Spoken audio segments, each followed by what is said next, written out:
मत्स्य पालन, पशुपालन और डेयरी, आदरणीय राज्य मंत्रीगण, एग्रीकल्चर एंड रूरल ट्रांसफॉर्मेशन विषय पर आयोजित वेबिनार में आदरणीय प्रधानमंत्री जी का हार्दिक स्वागत है। सर, इस वेबिनार में सभी स्टेक होल्डर्स, किसान, पशुपालक, मत्स्य पालक, स्वयं सहायता समूह की दीदियां, experts, scientist, processors, traders, startups, industry, institutions और कॉपरेटिव्स के प्रतिनिधि जुड़े हैं। साथ ही साथ केंद्र और राज्यों के अधिकारीगण भी साथ में जुड़े हैं। सर, मैं आप सभी का भी स्वागत करता हूं। सर, भारत सरकार ने कृषि और संबद्ध क्षेत्र के विकास और संवर्धन को सर्वोच्च प्राथमिकता दी है और हमारे किसान, पशुपालक, मत्स्य पालक भाई बहनों का कल्याण सभी नीतिगत निर्णयों के केंद्र में रहा है। पिछले एक दशक में कृषि और संबद्ध क्षेत्र और ग्रामीण विकास में अभूतपूर्व प्रगति हासिल की गई है। सरकारी और निजी निवेश में वृद्धि, रिकॉर्ड उत्पादन, मॉडर्न इंफ्रास्ट्रक्चर का विकास, मार्केट और एक्सपोर्ट्स में उल्लेखनीय वृद्धि, टेक्नोलॉजी का इंटीग्रेशन, सैचुरेशन अप्रोच के साथ आवास, शौचालय, सड़क, बिजली, पानी जैसी बेसिक एमिनिटीज की अवेलेबिलिटी इसके मुख्य कंपोनेंट्स रहे हैं। इस वर्ष का बजट इसी मजबूत नींव पर आधारित है। बजट कृषि और संबद्ध क्षेत्रों को उच्च उत्पादकता, उच्च उद्यमशीलता, उच्च मूल्य और उच्च आय की ओर ले जाएगा। कृषि, फिशरीज, एनिमल हस्बेंड्री के साथ साथ ग्रामीण विकास के लिए की गई घोषणाओं का उद्देश्य विविधीकरण को गति देना, उद्यमशीलता और उत्पादकता को बढ़ाना, हाई वैल्यू एग्रीकल्चर और अलाइड सेक्टर का विस्तार करना, निर्यात को मजबूती प्रदान करना और आय आधारित डिजिटली सशक्त विकास सुनिश्चित करना है। छोटे और सीमांत किसान, युवा और नारी शक्ति इन उद्देश्यों के केंद्र बिंदु में रखा गया है। सर, हम सभी इन उद्देश्यों की पूर्ति के लिए प्रतिबद्ध हैं। अब मैं आदरणीय प्रधानमंत्री जी को उनके मार्गदर्शन के लिए सादर अनुरोध करता हूं। धन्यवाद सर।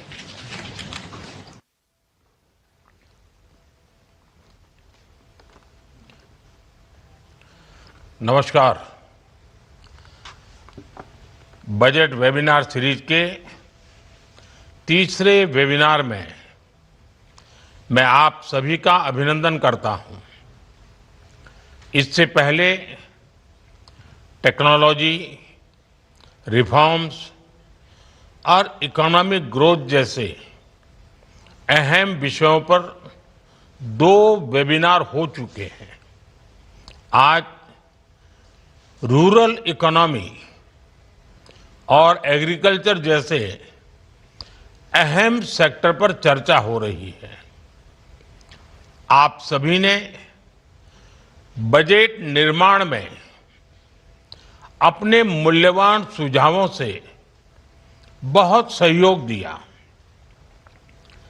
और आपने देखा होगा बजट में आप सबके सुझाव रिफ्लेक्ट हो रहे हैं, बहुत काम आए हैं। लेकिन अब बजट आ चुका है।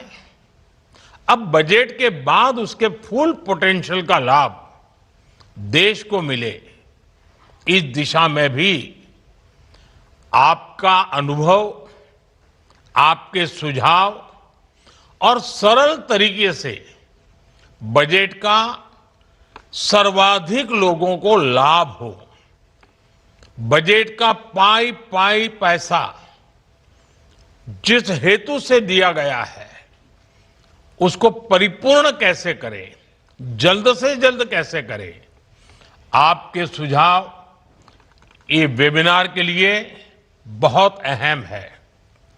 साथियों, आप सभी जानते हैं कृषि, एग्रीकल्चर, विश्वकर्मा, ये सब हमारी अर्थव्यवस्था का मुख्य आधार है। एग्रीकल्चर भारत की लॉन्ग टर्म डेवलपमेंट जर्नी का स्ट्रेटेजिक पिलर भी है और इसी सोच के साथ हमारी सरकार ने कृषि सेक्टर को लगातार मजबूत किया है। करीब 10 करोड़ किसानों को 4 लाख करोड़ रुपए से अधिक की पीएम किसान सम्मान निधि मिली है। एमएसपी में हुए रिफॉर्म से अब किसानों को 1.5 गुना तक रिटर्न मिल रहा है। इंस्टीट्यूशनल क्रेडिट कवरेज 75% से अधिक हो चुका है। पीएम फसल बीमा योजना के तहत लगभग 2 लाख करोड़ रुपए के क्लेम सेटल किए गए हैं। ऐसे अनेक प्रयासों से किसानों का रिस्क बहुत कम हुआ है और उन्हें एक बेसिक इकोनॉमिक सिक्योरिटी मिली है। इससे कृषि क्षेत्र का आत्मविश्वास भी बढ़ा है। आज खाद्यान्न और दालों से लेकर तिलहन तक देश रिकॉर्ड उत्पादन कर रहा है। लेकिन अब जब 21वीं सदी का दूसरा क्वार्टर शुरू हो चुका है, 25 साल बीत चुके हैं, तब कृषि क्षेत्र को नई ऊर्जा से भरना भी उतना ही आवश्यक है। इस साल के बजट में इस दिशा में नए प्रयास हुए हैं। मुझे विश्वास है इस वेबिनार में आप सभी के बीच हुई चर्चा, इससे निकले सुझाव बजट प्रावधानों को जल्द से जल्द जमीन पर उतारने में मदद करेंगे। साथियों, आज दुनिया के बाजार खुल रहे हैं, ग्लोबल डिमांड बदल रही है। इस वेबिनार में अपनी खेती को एक्सपोर्ट ओरिएंटेड बनाने पर भी ज्यादा से ज्यादा चर्चा आवश्यक है। हमारे पास डाइवर्स क्लाइमेट है, हमें इसका पूरा फायदा उठाना है। एग्रो क्लाइमेटिक जोन, उस विषय में हम बहुत समृद्ध है। इस साल का बजट इन सब बातों के लिए अनगिनत नए अवसर देने वाला बजट है। प्रोडक्टिविटी बढ़ाने की दिशा तय करता है और एक्सपोर्ट स्ट्रेंथ को बढ़ावा देता है। बजट में हमने हाई वैल्यू एग्रीकल्चर पर फोकस किया है। नारियल, काजू, कोको, चंदन ऐसे उत्पादों के रीजनल स्पेसिफिक प्रमोशन की बात कही है। अब आपको मालूम है, दक्षिण के हमारे जो राज्य हैं, खासकर केरल है, तमिलनाडु है, नारियल की पैदावार बहुत करते हैं। लेकिन अब वो क्रॉप, वो सारे पेड़ इतने पुराने हो चुके हैं कि उसकी वो क्षमता नहीं रही है। केरल के किसानों को अतिरिक्त लाभ हो, तमिलनाडु के किसानों को अतिरिक्त लाभ हो, इसलिए इस बार कोकोनट पर एक विशेष बल दिया गया है, जिसका फायदा आने वाले दिनों में हमारे इन किसानों को मिलेगा। साथियों, नॉर्थ ईस्ट की तरफ देखें, अगरवुड बहुत कम लोगों को मालूम है। ये अगरबत्ती शब्द है ना, वो अगरवुड से आया हुआ है। अब हिमालयन राज्यों में टेम्परेट नट क्रॉप्स और इन्हें बढ़ावा देने का प्रस्ताव बजट में रखा गया है। जब एक्सपोर्ट ओरिएंटेड प्रोडक्शन बढ़ेगा तो ग्रामीण क्षेत्रों में प्रोसेसिंग और वैल्यू एडिशन के जरिए रोजगार सृजन होगा। इस दिशा में एक कोऑर्डिनेटेड एक्शन कैसे हो, आप सभी स्टेक होल्डर्स मिलकर जरूर मंथन करें। अगर हम मिलकर हाई वैल्यू एग्रीकल्चर को स्केल करते हैं तो ये एग्रीकल्चर को ग्लोबली कॉम्पिटिटिव सेक्टर में बदल सकता है।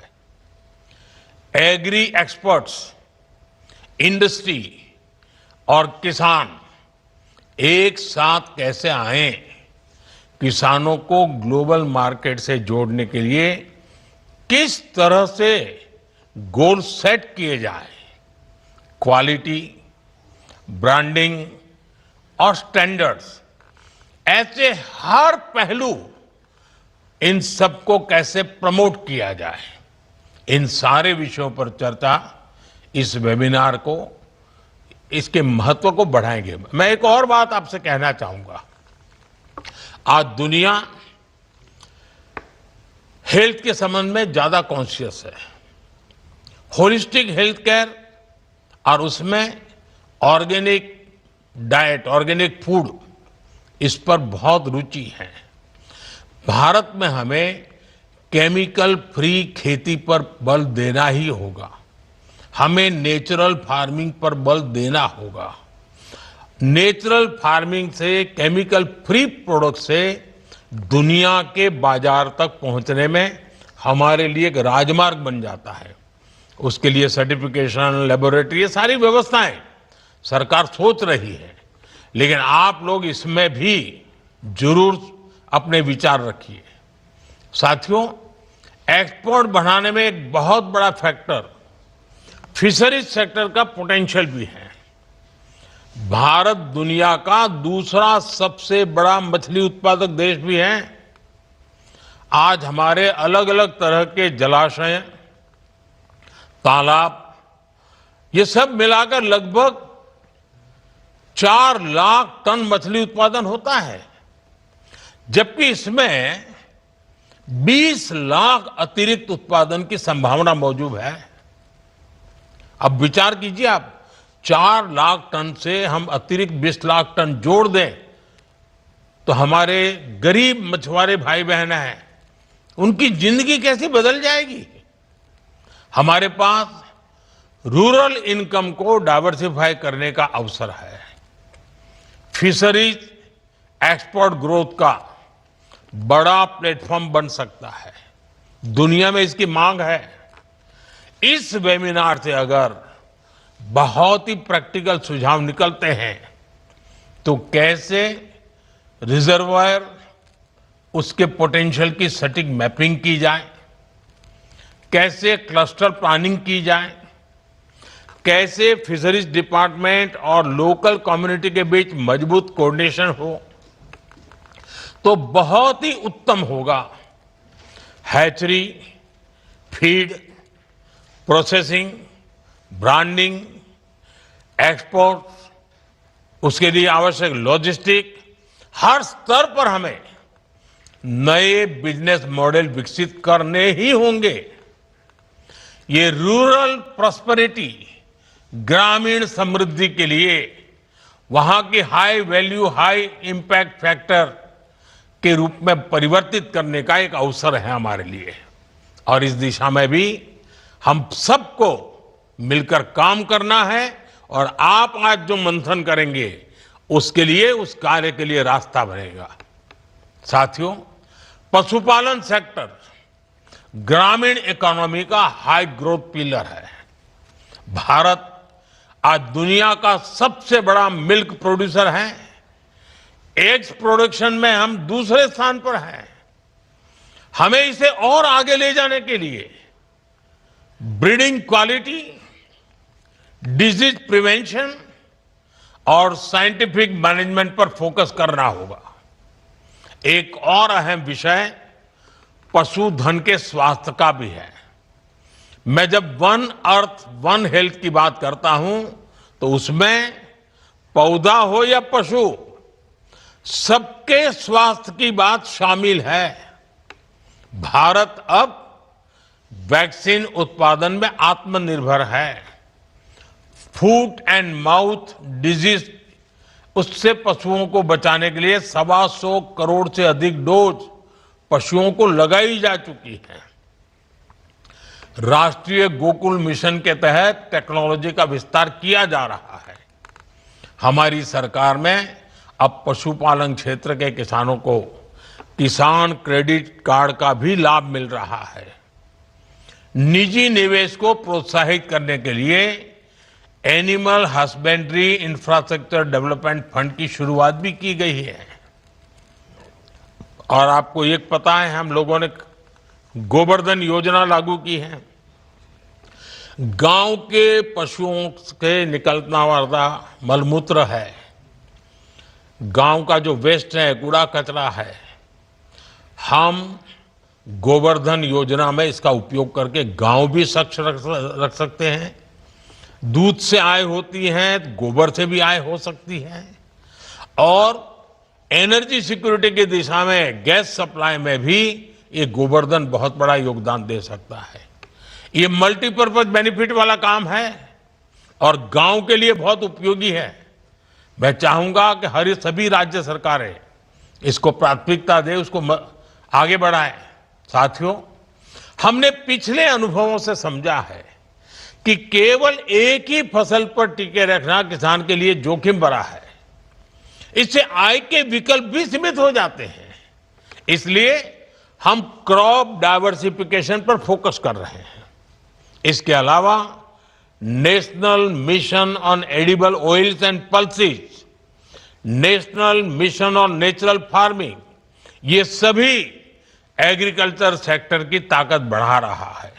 साथियों, आप भी जानते हैं एग्रीकल्चर स्टेट सब्जेक्ट है। राज्यों का भी एक बड़ा एग्रीकल्चर बजट होता है। हमें राज्यों को भी निरंतर प्रेरित करता है कि वो अपना दायित्व निभाने में हम उनको कैसे मददरूप हो, हमारे सुझाव उनको कैसे काम आए।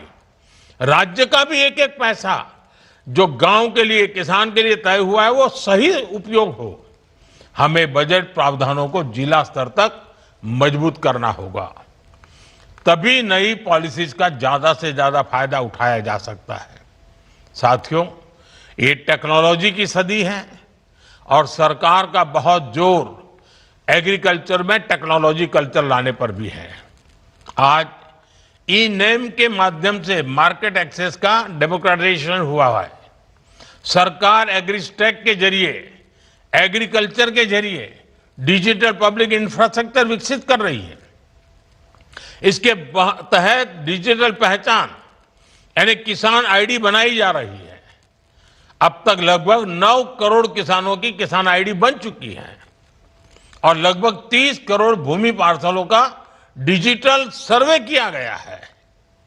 भारत विस्तार जैसे एआई आधारित प्लेटफॉर्म रिसर्च इंस्टीट्यूशंस और किसानों के बीच की दूरी कम कर रहे हैं।